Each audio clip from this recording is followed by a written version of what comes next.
That's good. Hello everybody and welcome back to Robert's Reviews. I was thirsty. We have done a lot of hard work in this Saw series, so thank you to anyone who was following along. We still have 2 more to go. Starting today with Saw, the final chapter, which is not the final chapter.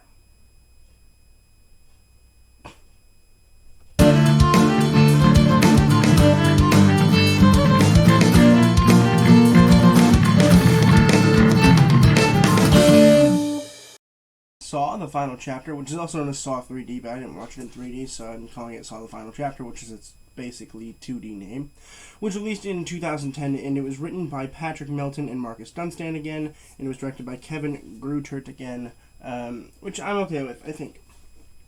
Essentially, what happens in this one, slight spoilers in this one because it's hard not to spoil it. I promise there will be no spoilers in Jigsaw. It'll probably be a pretty short video, but no spoilers on that one. There might be some spoilers here, though.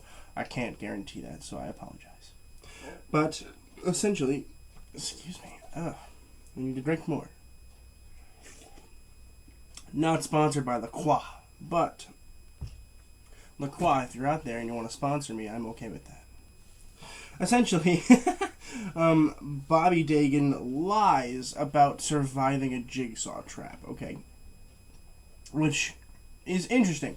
And I liked the idea, okay, and here's why. Because we're finally at a point in the series where they can start talking about the other significance of the issues going on, right? Other than the fact that, like, people are dying, what are we going to do, right? They're like, but what if, right? What if there's a bunch of people who actually kind of agree with him, and they have their own little, session, basically a survivor group, and, it's led by somebody who is lying about it for status reasons. And it happens here, and it's so cool. It's so creative that I honestly wasn't expecting it. We knew something was up in the beginning of the movie, but it's hard to, pinpoint exactly what that is, especially in a Saw movie. But I think that they did really well with this concept, and I liked it a lot. I hope they do more like that in the future, instead of, just really dumb and almost slightly obvious, things. Like, in the end of the movie, there's a big cameo. And, there's a cameo in the beginning of the movie, too, but, you know pretty quickly that the end of the movie is going to have the same cameo. I'm not going to mention who it is, because slight spoilers. But, I knew it was going to happen immediately. I was like, yeah, no, obviously, this person's going to be this person. And it's like, duh. And I think a lot of the later Saw movies had that issue where, they're very, very easy to tell what the twist is going to be because we're all expecting a twist. There has not been a movie so far where there has not been a twist. And I already watched Jigsaw. I watched that last night as well. And there's a twist in Jigsaw. I'm not going to talk about it at all because no spoilers, but I was impressed by it. And I was also almost slightly impressed with this one, with the whole lying about being a survivor thing. But essentially what happens is Jigsaw punishes him. He's like, hey, you lied. So what I'm going to have you do is go through all these tests to try to save your friends. And then I'm going to have you do the test that you said that you passed. Which he then fails.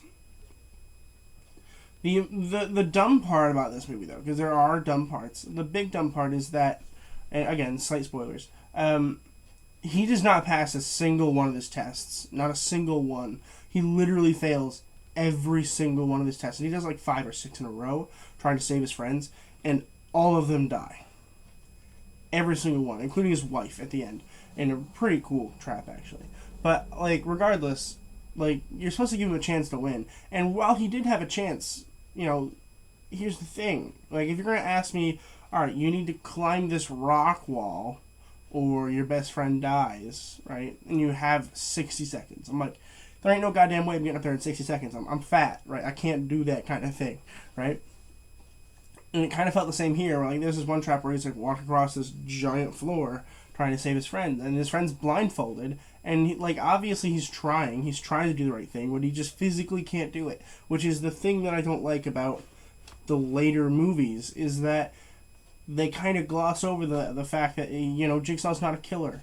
He's supposed to give them a chance, and a reasonable chance at that, too. He's not supposed to be hey, you have 6 seconds to do this, almost impossible thing, or you're out, right? Most of the time it's pretty simple, hey, if you manage to break your hand within the next 60 seconds, I'll let you go. which is a fair thing to do. I mean, it's not, but like in context, it makes sense. I get why he's doing it, right? That's where I'm having an issue here with this film and a couple of previous films as well. Is that like, you can't give him 60 seconds to walk through a burning maze. Like, either they're gonna do it or they're not gonna do it. Giving him more time is not gonna hurt. But you can see that, like, obviously they're trying. Give them some more time, right? Because the point isn't to kill them. The point is to make them learn their lesson, right? And killing them isn't going to do anything. So it's like, it hurts because the original movies were so good because they actually had this plan. And this kind of feels like they're like, oh God, we have 6 months to write a script. We need it now. And they're just like, oh, blah. And it's just like, come on, be a little bit better. I want to talk about one actor here. I want to talk about Sean Patrick Flannery as Bobby Dagan. I actually really liked his character. I liked the idea that he lied a lot.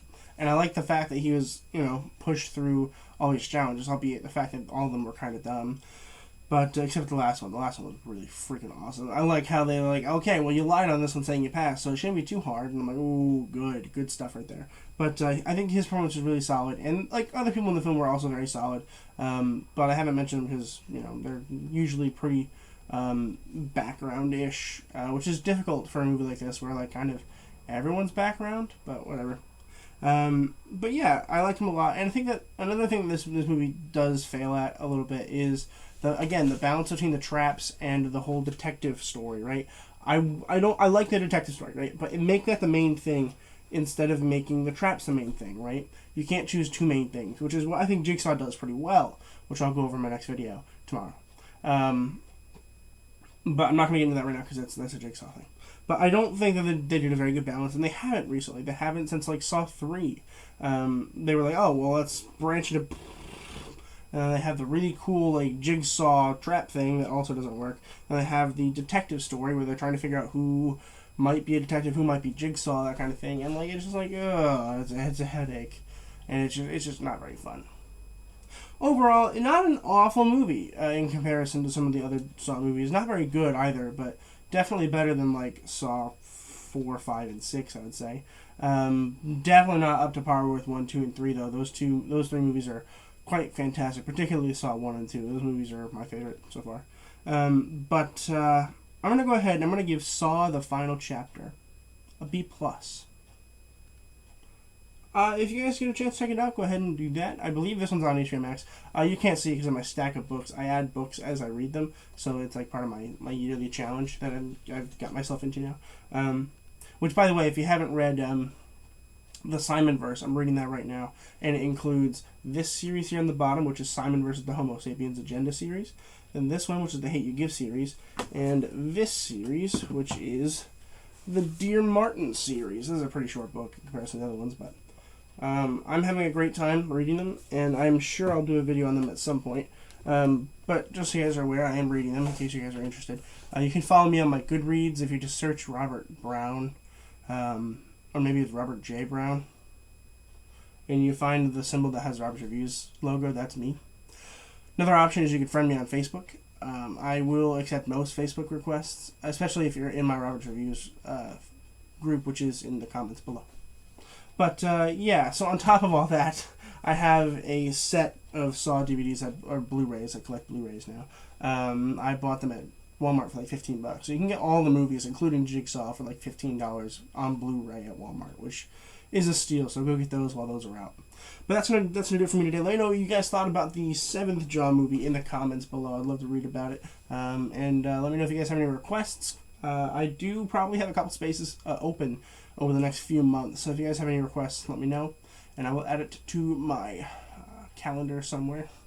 But thank you so much for watching. Make sure you guys are subscribing to tune in for tomorrow, where we talk about Jigsaw, the actual final chapter of the Saw movies. And after that, Spiral does come out on Thursday, but I will not be able to watch it until Saturday at the earliest. I'm not even sure if I'll be able to watch it until it comes on streaming, which would kind of suck, but it's okay. It is what it is. I'm hoping to be able to watch it on Saturday in theaters, but I do have to drive an hour away, so we'll see what my dad says.